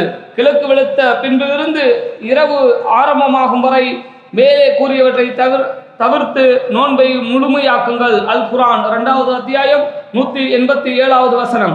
ரசூலுல்லாஹி ஸல்லல்லாஹு அலைஹி வஸல்லம் அவர்கள் கூறுகிறார்கள், யார் தான் நோன்பாளியாக இருக்கின்ற போது அதை மறந்து சாப்பிட்டு விட்டாலோ அல்லது குடித்து விட்டாலோ அவர் தனது நோன்பை முழுமைப்படுத்தவும் அவருக்கு உணவு அளித்ததும் நீர் புகட்டியதும் அல்லாஹுதான். சவுத் மூக்கில் மருந்திடுவதாலும் நோன்பு வீணாகிவிடும். அவ்வாறே குடலுக்குள் செல்கின்ற ஒவ்வொன்றின் மூலமும் நோன்பு முறிந்துவிடும். அது வாய் அல்லாத வேறு வழியினால் குடலுக்கு சென்றாலும் சரி. உண்பதும் குடிப்பதும் எந்த நோக்கத்திற்காக செய்யப்படுகின்றதோ அந்த நோக்கத்தை தரக்கூடிய எல்லா காரியங்களும் நோன்பை வீணாக்கிவிடும். அடுத்தது முஃப்சிதாத்து ஸியாம், நோன்பை முறிக்கக்கூடிய காரியங்கள். இதுவும் ஆக முக்கியமான ஒரு தலைப்பு சோர்களே. இதிலே தெளிவாக குர்ஆனிலே சொல்லப்பட்ட சில அம்சங்கள் இருக்கின்றது, ஹதீஸிலே வந்த சில அம்சங்களும் இருக்கின்றது. அதிலே உண்ணல் பருகல். வேணுமென்று ஒரு மனிதன் சாப்பிட்டால் குடித்தால், நோன்பு வைத்திருக்கக்கூடிய நேரத்திலே சாப்பிட்டால் குடித்தால் நோன்பு முறிந்துவிடும். இந்த நோன்பை முறிக்கக்கூடிய காரியங்கள் எப்பொழுதே அவனுடைய நோன்பை முறிக்கும், அதற்கு ஒரு சில நிபந்தனைகள் இருக்கின்றது. அதை தலைப்பின் கடைசியிலே நாங்கள் சுருக்கமாக சொல்லுவோம். குறிப்பிட்ட அந்த நிபந்தனைகளுக்கு உட்பட்ட நிலையில் அந்த காரியங்களை செய்தால்தான் அவனுடைய நோன்புக்கு பாதிப்பு ஏற்படும். அதிலே தான் இங்கே ஒரு செய்தி சொல்லப்பட்டிருக்கின்றது, மறதியாக ஒரு மனிதன் சாப்பிட்டால் குடித்தால் அவனுடைய நோன்புக்கு அது பாதிப்பை ஏற்படுத்தாது. பின்னால் அதை விளக்கமாக சொல்லுவோம். ஆகவே உண்ணல் பருகல் அல்லது அதனுடைய நிலையில் இருப்பது, இப்போ சேலாய் நேர்த்துறது, உடம்புக்கு ஒரு அதாவது தெம்பை ஏற்படுத்துவதற்காக வேண்டிய அந்த சேலாயின் ஏற்றுவதன் மூலமாகவும் அல்லது சில ஊசிகளை போடுவதன் மூலமாகவும் அந்த இடத்துக்கு சாப்பாடு பானத்துடைய தரத்திலே எதெல்லாம் உடம்புக்குள்ளே எந்த வழியினால் செலுத்தப்பட்டாலும் அது அவனுடைய நோன்பை பாதித்துவிடும். 2வது உடலுறவு கொள்வது. யார் நோன்பு நோற்ற நிலையில் தனது மனைவியுடன் உடலுறவு கொண்டு விடுவாரோ அவருடைய நோன்பு பாத்தில் வீணாகிவிடும். அவர் இதற்காக மனம் வருந்தி அல்லாஹ்விடம் பாவ மன்னிப்பு கேட்க வேண்டும். தான் முறித்த நோன்பை கலா நிறைவேற்றுவதுடன் கஃபாரா குற்ற பரிகாரமும் அவர் செய்தாக வேண்டும். அந்த குற்ற பரிகாரம் அவர் ஓர் அடிமையை உரிமை விட வேண்டும். அதற்கு அவரிடம் சக்தி இல்லை என்றால் அவர் தொடர்ந்து ஒரு நாள் விடாமல் 2 மாதங்கள் நோன்பு நோக்க வேண்டும். அதற்கும் அவருடைய உடலில் சக்தி இல்லை என்றால் அவர் 60 ஏழைகளுக்கு உணவளிக்க வேண்டும். 2வது அம்சம் ஜிமா, அதாவது கணவன் மனைவி உறவு கொள்வது. இதே ரமலானுடைய பகல் பொழுதிலே இந்த காரியத்திலே ஒரு மனிதன் ஈடுபட்டான் என்று சொன்னால், ரமலானுடைய பகலின் கண்ணியத்தை மீறினான். இதே அனுமதிக்கப்பட்ட ஹலாலான மனைவியுடன் உறவு கொள்வது அவனுக்கு அனுமதிக்கப்பட்டது. ஆனால் அவன் அந்த காரியத்தில் ஈடுபட்ட நேரம் தவறு. ரமலானின் பகல் பொழுதிலே, ஆரம்ப காலத்தில் ரமலான் முழுக்க என்ன செய்ய முடியாது, மனைமார்களோடு உறவு கொள்ள முடியாது என்ற சட்டம் இருந்தது. அதுக்கு பின்னால் குர்ஆன் வசனத்தை இறக்குகிறான், வஹில்ல லக்கும் லைலத்தஸ் ஸியாமி ரஃபது இலா நிசாஇக்கும். ரமலானுடைய நோன்பின் இரவு நேரங்களிலே உங்களுக்கு மனைமார்களுடன் உறவு கொள்வது ஹலாலாக்கப்பட்டு விட்டது என்ற சட்டத்தை அல்லாஹ் தஆலா நீக்கினான், மனிதர்களுடைய பலவீனத்தை கருத்தில் கொண்டு. ஆகவே ஜிமாவின் மூலமாக, உடலுறவின் மூலமாக நோன்பு முறிந்துவிடும். அதே நேரத்தில் அந்த முறையில் ஒரு மனிதன் தன்னுடைய நோன்பை பாதிப்புக்குள்ளாக்கி விட்டான் என்று சொன்னால் அவன் பல காரியங்கள் செய்ய வேண்டும். அதிலே முதலாவது செய்த குற்றத்துக்காக மனம் வருந்தி தௌபா செய்ய வேண்டும், முதலாவது அம்சம். 2வது அந்த நோன்பை அவன் என்ன செய்ய வேண்டும், நோன்பாளியாக பாசாங்கு செய்து நோன்பாக தொடர வேண்டும். உதாரணமாக பகலில் இவருக்கு இந்த காரியத்தில் இவர் ஈடுபட்டு விட்டார் என்று சொன்னால் என்ன செய்யறது, மாலை நேரத்தில் அழகாக இவர் ஸ்நாக்ஸ் சாப்பிட்டு டீ குடிச்சிட்டு அப்படியே இருக்க முடியாது, ஏனைய காரியங்களை செய்ய முடியாது. அந்த காரியத்தில் ஈடுபட்டு இவர் நோன்பை பாத்திலாக்கி விட்டார் என்று சொன்னால் மனம் வருந்தி தௌபா செய்ய வேண்டும். 2வது அம்சம், அந்த நோன்பை அவரே மகரிப் வரைக்கும் தொடர வேண்டும். மூன்றாவது, அந்த நாள் தினத்து நோன்பை கலா செய்ய வேண்டும். அந்த நாள் தினத்து நோன்பை அவர் கண்டிப்பாக கலா செய்ய வேண்டும். நான்காவது, அதற்கு பரிகாரமாக, குற்ற பரிகாரமாக மிகப்பெரிய ஒரு கஃபாரா அவர் நிறைவேற்ற வேண்டும். ஒரு அடிமை உரிமை விட வேண்டும். அதற்கு வசதி இல்லாது போனால் தொடராக 60 நாட்கள், 2 மாதங்கள், ஷஹரைனி முத்ததாபியின், இடைவிடாமல் 2 மாதங்கள் நோன்பு நோக்க வேண்டும். அப்போ அதில் இடையில பெருநாள் வந்தது, இடையில் அவருக்கு திடீரென நோய் வந்ததுன்னு சொன்னால் அதுக்கு அவருக்கு எக்ஸ்கியூஸ் இருக்குது, மன்னிப்பு இருக்குது. அப்படி இல்லாமல் ஒரு 40 நாள் நோன்பு நோட்டுட்டு ஒரு வாரம் பிரேக் எடுப்ப வேண்டியவரே நினைச்சாருன்னு சொன்னால் திரும்ப ரீஸ்டார்ட் பண்ணணும், திரும்ப ஒன்றிலிருந்து ஆரம்பிக்கணும். அதனால் தான் அல்லாஹு தாலாவுடைய அவனுடைய கருணையும் அன்பும் எவ்வளோ விசாலமானதாக இருக்கின்றதோ அதே போன்று அவனுடைய தண்டனையும் வலிமை மிக்கதாக, கடுமையானதாக இருக்கும் என்பதை நாங்கள் விளங்கிக் கொள்ள வேண்டும். அப்போ ரமதானில் பகல் பொழுதில் ஒருவர் நோன்பை ஜிமாவின் மூலமாக, உடலுறவின் மூலமாக முறித்துக் கொண்டார் என்று சொன்னால் தௌபா செய்ய வேண்டும். அந்த நாள் தினத்தை அவர் கலா செய்ய வேண்டும். அந்த நோன்பை இரவு வரைக்கும் தொடர வேண்டும். அதே நேரத்திலே அதற்கு குற்றப்பரிகாரமாக என்ன செய்ய வேண்டும்? ஒரு அடிமை உரிமை விட வேண்டும். அதற்கு முடியாது போனால் 2 மாதங்கள் தொடர்ந்து நோம்பிடிக்க வேண்டும். அதற்கு முடியாது போனால் 60 ஏழைகளுக்கு உணவளிக்க வேண்டும். அது சம்பந்தமாக ஒரு ஹதீஸ் அங்கே சொல்லப்பட்டிருக்கின்றது. அதை உங்களுக்கு பார்த்துக் கொள்ளலாம். நேரத்தின் சுருக்கத்தின் காரணமாக அதை நாங்கள் விட்டு விடுகின்றோம். நபியிடத்திலே இப்படியாக ஒரு நபித்தோழர் வந்து அந்த காரியத்தை முறைப்பட்ட நேரத்திலே நபி ஸல்லல்லாஹு அலைஹி வஸல்லம் அவர்களுக்கு வழிகாட்டிய முறை அந்த ஹதீஸிலே கடைசியில் வருகின்றது. என்ன செய்யறது? அவருக்கு எதுவும் கிடையாது, அடிமை உரிமை விடுவதற்கும் வசதி இல்லை, நோம்பு பிடிப்பதற்கு சக்தி இல்லை, அதே நேரத்தில் 60 ஏழைக்கு உணவளிப்பதற்கான பொருளாதார வசதியும் இல்லை. அப்போ நபி அவங்க என்ன செய்கிறாங்க? அப்படியே இருக்கிற நேரத்தில் அங்கே நபி இடத்தில் ஒரு சதக்கா எடுத்து வரப்படுகின்றது, பேரித்தம்பழங்கள். இதை கொண்டு போய் நீங்கள் சதக்கா கொடுங்க. அப்போ கேட்குறாங்க, ஆலா அஃப்தர மின்னா, எங்களை விடவும் வறியவர்களுக்காக கொடுக்க சொல்றீங்க? இந்த மதீனாவுடைய 2 மலைகளுக்கு இடையிலே எங்களை விட வறியவர்கள் யாருமே இல்லை. அப்போ நபி அவங்க சிரிச்சு கொண்டு அப்படியே அவரோட மடியில் தட்டி விட்டாரு, அந்த பேரித்தம்பழக்குள்ளைய நீ சாப்பிட்டு உன குடும்பத்தை கொடு. பாருங்க சோர்களே, இஸ்லாம் எவ்வளவு ஒரு எளிமையான இனிமையான மார்க்கம். அப்போ தன்னுடைய கஃபாராவை, தன்னுடைய குற்ற பரிகாரத்தை தன்னுடைய குடும்பத்துக்கே நிறைவேற்றும்படி அங்கே வழிகாட்டப்பட்டிருக்கின்றது. ஆகவே இதே நோன்பை முறிக்கக்கூடிய அடுத்த அம்சம். வேண்டுமென்றே வாந்தி எடுப்பது. ஒருவர் தான் சாப்பிட்ட உணவை அல்லது குடிபானத்தை குடலிலிருந்து வாய் வழியாக வேண்டுமென்றே வெளியேற்றினால் அவருடைய நோன்பு முறிந்துவிடும். ஆனால் அவரை அறியாமல் தானாக வாந்தி வறுமையானால் நோன்பு முறியாது.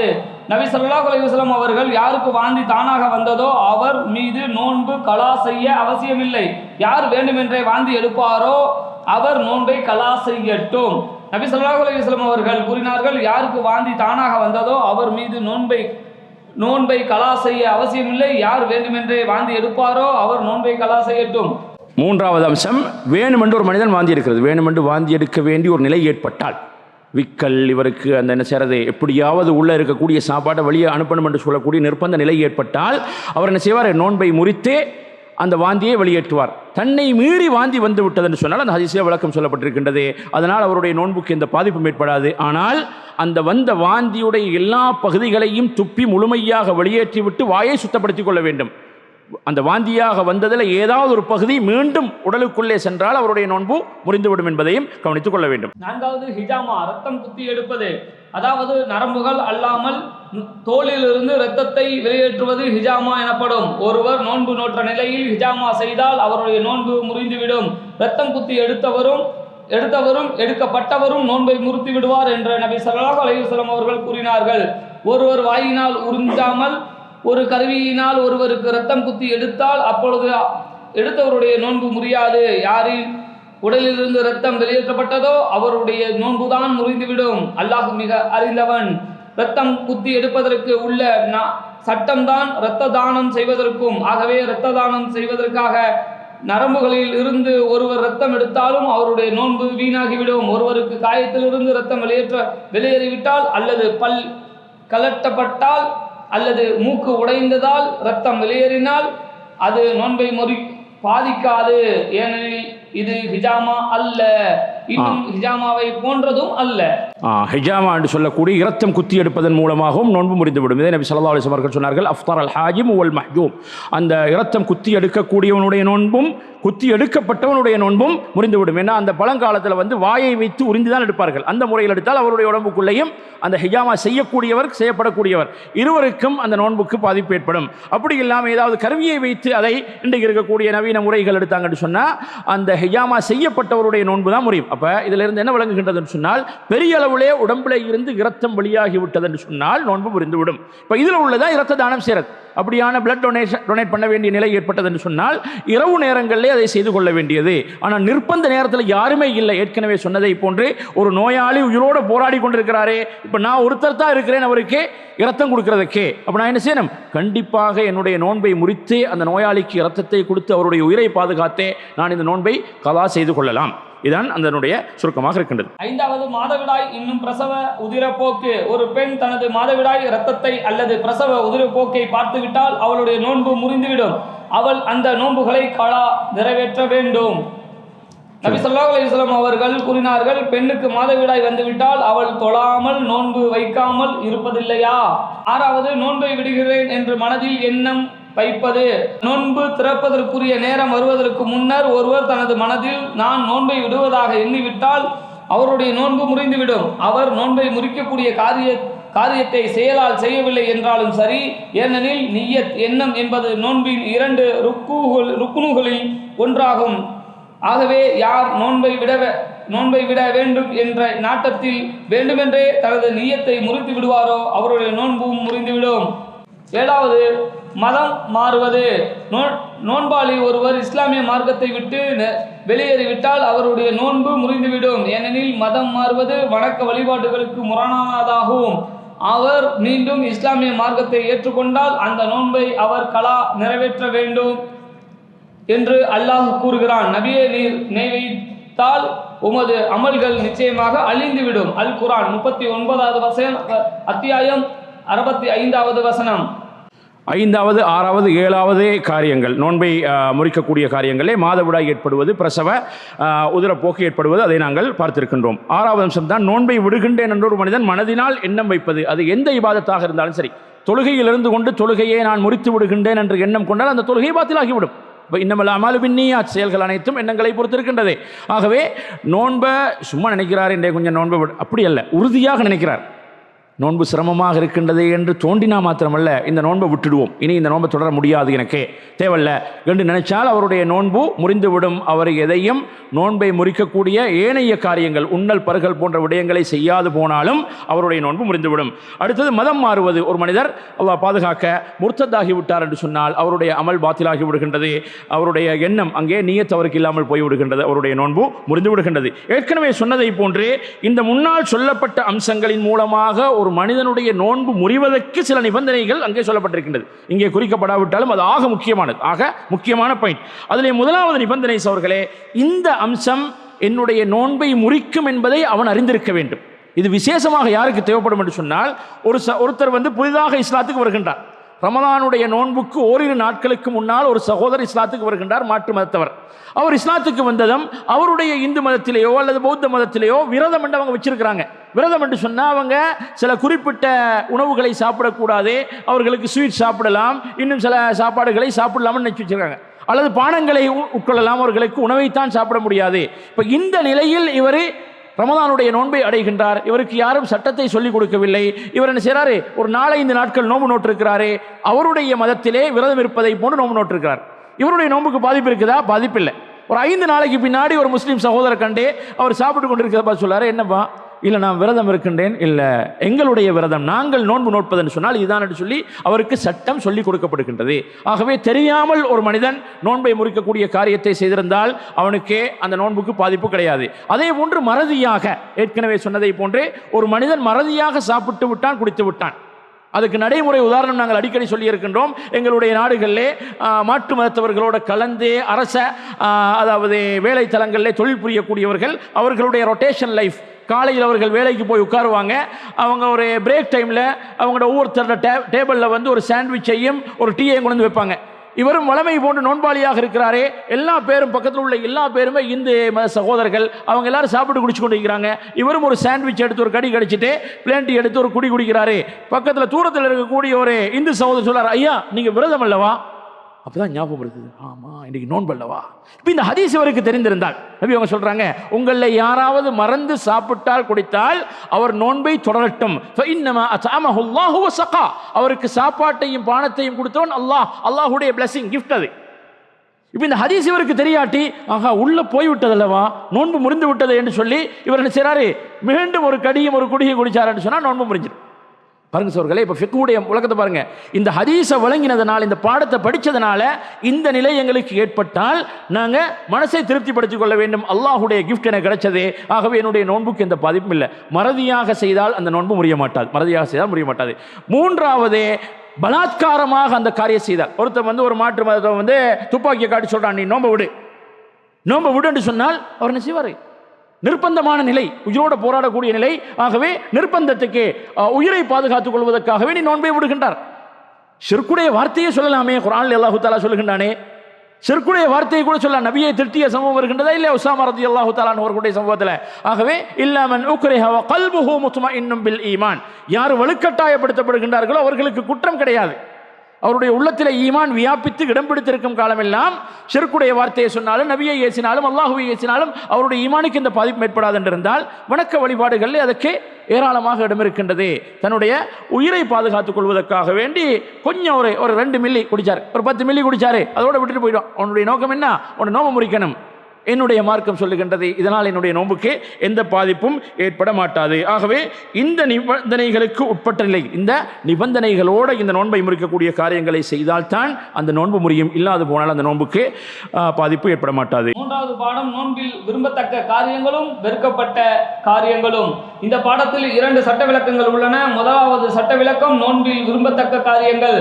நோன்பாளி நோன்பிருக்கும் போது பின்வரும் காரியங்களை பேணுவது விரும்பத்தக்கதும் சிறப்பானதும் ஆகும். அவை: 1. அதிகாலை விடுவதற்கு சற்று முன்பு இரவில் இறுதி பகுதியில் நோன்பிருப்பதற்காக ஏதும் உணவு உட்கொள்வது முஸ்தஹப், விரும்பத்தக்கதாகும். அதாவது நோன்புடைய முஸ்தஹப்பாத், நோன்பிலே சுன்னத்தான காரியங்கள், விரும்பத்தக்க காரியங்கள் அனைத்தையும் ஒன்றாக இணைத்து சொல்லியிருக்கின்றார்கள். இதிலே முதலாவது சட்ட விளக்கம், நோன்பின் விரும்பத்தக்க காரியங்களிலே முதலாவது அம்சம் சஹர் செய்து கொள்வது. அப்போ சஹர் செய்வதே யூத கிறிஸ்தவர்களுக்கு மாற்றம் செய்தார். முந்தைய வேதக்காரர்கள் சஹர் செய்ய மாட்டார்கள், நீங்கள் சஹர் செய்யுங்கள், யூதர்களுக்கு நீங்கள் மாற்றம் செய்யுங்கள். அதே போன்று சஹருடைய உணவை நீங்கள் உட்கொள்ளுங்கள், அதிலே பரக்கத் இருக்கின்றது. அந்த தலைப்பிலே நிறைய அறிஞர்கள் பேசியிருக்காங்க.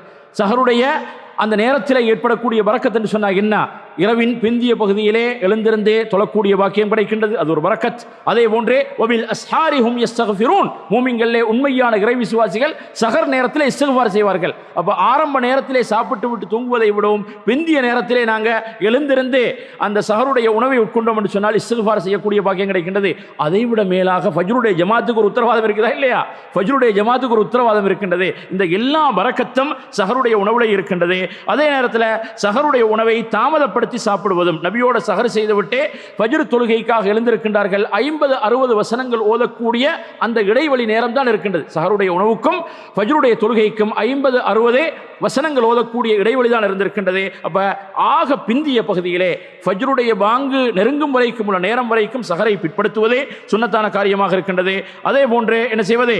இஃப்தார் செய்யக்கூடிய நேரத்தை அவர்கள் அவசரப்படுத்திக் கொள்வது, பாங்குடன் இஃப்தார் செய்வது, பாங்குடனே பாங்கு சொல்வதோடு இஃப்தார் செய்வது. சில பேர் நினைக்கிறாங்க, பாங்கு சொல்லி முடிச்சு பாங்குக்கு பதில் சொல்லி பாங்குடைய துவா எல்லாம் ஓதினதுக்கு பின்னாடி இஃப்தார் செய்ய வேண்டும் நினைக்கிறாங்க. இல்லை, அப்படி கிடையாது. பாங்கு சொல்றதோட அல்லாஹு அக்பர் நம்பகரமான முஅத்தின் தான் டைமை பார்த்து சரியாக நேரத்தை பார்த்து பாங்கு சொல்வார்னு சொன்னால் அதோட நாங்கள் பிஸ்மில்லா பாங்குக்கு பதில் சொல்றதோடு எங்களுக்கு என்ன செய்யலாம்? இஃப்தாரை செய்து கொள்ளலாம். அதே போன்றே நோன்பு திறக்கக்கூடிய நேரத்திலே நபி ஸல்லல்லாஹு அலைஹி வஸல்லம் அவர்கள் கனிந்த மென்மையான பேரீத்தம்பழங்களின் மூலமாக நோன்பு திறந்திருக்கின்றார்கள். அது கிடைக்காத பொழுது காய்ந்த ஈத்தப்பழங்களின் மூலமாக நோன்பு திறந்திருக்கிறார்கள். அதுவும் கிடைக்காத பொழுது சில மிடர் தண்ணீர்களை எடுத்து நோன்பு திறந்திருக்கின்றார்கள். அப்போ தொழுகைக்கு செல்வதற்கு முன்னால் நபி அவர்கள் இஃப்தாரை லேசாக முடிச்சுட்டு பள்ளிக்கு போயிட்டு வந்துட்டு இஃப்தாருள்ள பாக்கி உள்ளதை நபி ஸல்லல்லாஹு அலைஹி வஸல்லம் செய்து கொள்வார்கள். அதே போன்று 5வது அம்சம் நோன்பாளியுடைய துஆ. இதில் சில பேர் வழங்கியிருக்கிறாங்க, நோன்பு திறக்கக்கூடிய நேரத்தில் கேட்கக்கூடிய துஆவை ஏற்றுக்கொள்ளப்படும். அப்படி ஹதீஸில் வரல. ஹதீஸில் வந்திருக்கின்றது நோன்பாளியுடைய துஆண்டு பொதுவாகத்தான் வந்திருக்கின்றது. நபி ஸல்லல்லாஹு அலைஹி வஸல்லம் அவர்கள் சொல்லுகின்றார்கள், 3 பேருடைய துஆக்கள் தட்டப்பட மாட்டாது. நேர்மையான நீதியான அரசன், அதே போன்று ஒரு நோன்பாளி நோன்பு திறக்கும் வரைக்கும், நோன்பு ஆரம்பித்ததில் இருந்து முழு நேரமும் துஆ அங்கீகரிக்கப்படக்கூடிய நேரம். சில பேர் கடைசி நேரத்தில் மாத்திரம் வந்துட்டு அழுது துஆ கேட்கிறது, இது முறையல்ல. இதுவும் அதுக்குள்ள நேரம் தான், ஆனால் முழு நாளுமே அந்த நோன்பாளியுடைய துஆ ஏற்றுக்கொள்ளப்படும். அதே போன்று அநியாயம் செய்யப்பட்டவனுடைய துஆவை அல்லாஹ்விடத்தில் எந்த திரைகளுமின்றி சென்று அல்லாஹ்வை சென்றடையும் என்று ஹதீஸ் வந்திருக்கின்றது. ஆகவே இதெல்லாம் நோன்பிலே வலியுறுத்தப்பட்ட சுன்னத்தான அம்சங்கள். அதே போன்று அதிகமாக தர்மம் செய்வது. நோன்பு பிடித்திருக்கக்கூடிய நேரத்தில் நபி ஸல்லல்லாஹு அலைஹி வஸல்லம் அவர்கள் என்ன செய்வார்கள்? அதிகமாக தர்மம் செய்வார்கள். வேகமாக வீசக்கூடிய காட்டை விட அதிகமாக நபி அவர்கள் தர்மம் செய்வார்கள். கேட்டதையெல்லாம் கொடுத்து விடுவார்கள். அப்போ ஜிப்ரீல் அலைஹிஸ்ஸலாத்து வஸ்ஸலாம் அவர்கள் ரமலானுடைய நாட்களிலே இரவு நேரங்களிலே ஜிப்ரீல் அலைஹிஸ்ஸலாம் அவர்கள் அந்த வருடத்திலே இறங்கப்பெற்ற குர்ஆன் வசனங்களை நபியோடு வந்து ஒத்திகை செய்து ஓதி பார்ப்பார்கள். நபிக்கு ஓதி காட்டுவார்கள், நபி அவர்கள் மீட்டி ஓதி காட்டுவார்கள். இந்த நேரத்திலே நபி அவர்கள் மிகவும் ஒரு நல்ல திறந்த மனப்பான்மையுடன் அதிகமாக தர்மம் செய்யக்கூடியவர்களாக இருந்திருக்கின்றார்கள். அதே போன்று ரமலானுடைய நாட்களிலே இரவு வணக்கங்களில் ஈடுபடுவது. நபி ஸல்லல்லாஹு அலைஹி வஸல்லம் அவர்கள் அந்த இரவு வணக்கத்தை வலியுறுத்தி இருக்கின்றார்கள். ரமலானுடைய இரவுலே ஈமானுடன் நன்மையை நாடி ஒரு மனிதன் நின்று வணங்கினால் அவனுடைய முன் சென்ற சிறுபாவங்கள் மன்னிக்கப்படும் என்ற ஹதீஸிலே வந்திருக்கின்றது. அதிலேயும் விசேஷமாக கடைசி பகுதியிலே, ரமதானுடைய கடைசி பகுதியிலே நபி அவர்கள் நீண்ட நேரம் இரவுலே முழுமையான பகுதியிலே நின்று வணங்கி இருக்கின்றார்கள். முழுமையான நேரங்களில் நின்று வணங்கி இருக்கின்றார்கள். அவர்கள் ரமதானுடைய கடைசி பகுதி வந்துவிட்டது என்று சொன்னால் ஷத்த மிஅஸரஹு, அவர்களுடைய வேஷ்டியை இறுக கட்டிக்கொள்வார்கள். வஅஹ்யா லைலஹு, அவர்களுடைய இரவை அவர்கள் ஹயாத்தாக்கி விடுவார்கள், உயிர்ப்பித்து விடுவார்கள். வஅய்கத அஹ்லஹு, குடும்பத்தை எழுப்பி விடுவார்கள். அப்போ குடும்பம் சகிதம் எல்லாருமாக சேர்ந்து வேஷ்டியை இறுக கட்டிக்கொள்வார்கள் என்று சொன்னால் அர்த்தம் என்ன? அவிழ்த்து விட மாட்டார்கள் என்று சொன்னால் மனைவிமார்களோடு உறவு கொள்ள மாட்டார்கள் அர்த்தம். மனைவிமார்களோட உறவு கொள்வதை கூட தவிர்த்துக் கொள்வார்கள், அல்லது உற்சாகத்தை எடுத்துக்கொள்வார்கள். அளவுக்கு அதிகமாக உற்சாகத்தை அந்த பிந்திய காலத்திலே நபி ஸல்லல்லாஹு அலைஹி வஸல்லம் அவர்கள் முன்பின் பாவங்கள் எல்லாம் மன்னிக்கப்பட்ட நபியுடைய நிலை இப்படி இருந்திருந்தால் நாங்கள் எந்த அளவு முயற்சி செய்ய வேண்டும் அந்த ரமதானுடைய கடைசி பகுதியிலே. அதே போன்று உம்ரா செய்வது நமக்கு தெரியும். நபியோட ஹஜ்ஜி செய்த நன்மை கிடைக்கின்றது. ரமதானிலே ஒரு மனிதன் ஒரு உம்ரா செய்து விட்டான் என்று சொன்னால் ஏற்கனவே சொன்னதை போன்று ரமதானிலே நோன்பாளியாக இருந்தாலும் சரி, இரவு நேரத்திலேயும் சரி, எந்த நேரத்திலே செய்தாலும் அந்த நன்மை கிடைக்கின்றது. ஆகவே ரமதானிலே மக்காவுக்கு சென்று ஒரு உம்ரா செய்து கொள்வதற்கும் அதுவும் சுன்னத்தான காரியமாக இருக்கின்றது. இரண்டாவது சட்ட விளக்கம், நோன்பில் வெறுக்கப்பட்ட காரியங்கள். ஒருவர் நோன்பு இருக்கும் போது அவர் பின்வருகின்ற காரியங்களை செய்வது மக்ரூஹ், வெறுக்கப்பட்டதாகும். அதனால் அவருடைய நோன்பின் நற்கூலி குறைந்துவிடும். சில நேரம் இதனால் நோன்பு முறிகின்ற நிலையும் உருவாகலாம். ஒன்று, ஒழுவில் வாயு கொப்பளிக்கும் பொழுது மூக்கில் தண்ணீர் செலுத்தி சுத்தம் செய்யும் பொழுதும் கவனமாக செய்ய வேண்டும். அப்படி செய்யாமல் அதிகமாக அன்னார்ந்து வாய் கொப்பளிப்பதும் மூக்கில் தண்ணீரை உறிஞ்சி சுத்தம் செய்வதும் மக்ரூஹ், வெறுக்கப்பட்டதாகும். இதனால் தண்ணீர் குடலுக்கு செல்ல வாய்ப்புள்ளது.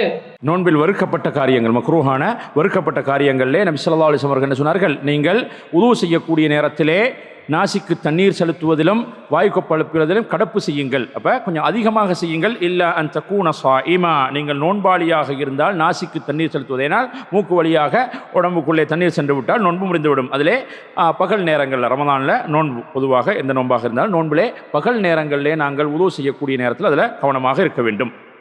இரண்டாவது, அதிக உணர்ச்சி ஏற்படுகின்றவர், உணர்ச்சிகளை அடக்க முடியாதவர் தனது மனைவிக்கு முத்தம் கொடுப்பது அல்லது மனைவியுடன் விளையாடுவது வெறுக்கத்தக்கதாகும். இவ்வாறு செய்யும் போது அவரது உணர்ச்சிகள் தூண்டப்படலாம். அது அவரை உடல் உறவுக்கு அல்லது விந்து வெளியேறுகின்ற நிலைக்கு தள்ளிவிடலாம். யார் ஒருவர் தனது உணர்ச்சிகளை அடக்குவதற்கு வலிமை பெற்றுள்ளாரோ அவருக்கு இந்த செயல் வெறுக்கப்பட்டது அல்ல. அதாவது நோன்பை, அதாவது ஜிமா என்று சொல்லக்கூடிய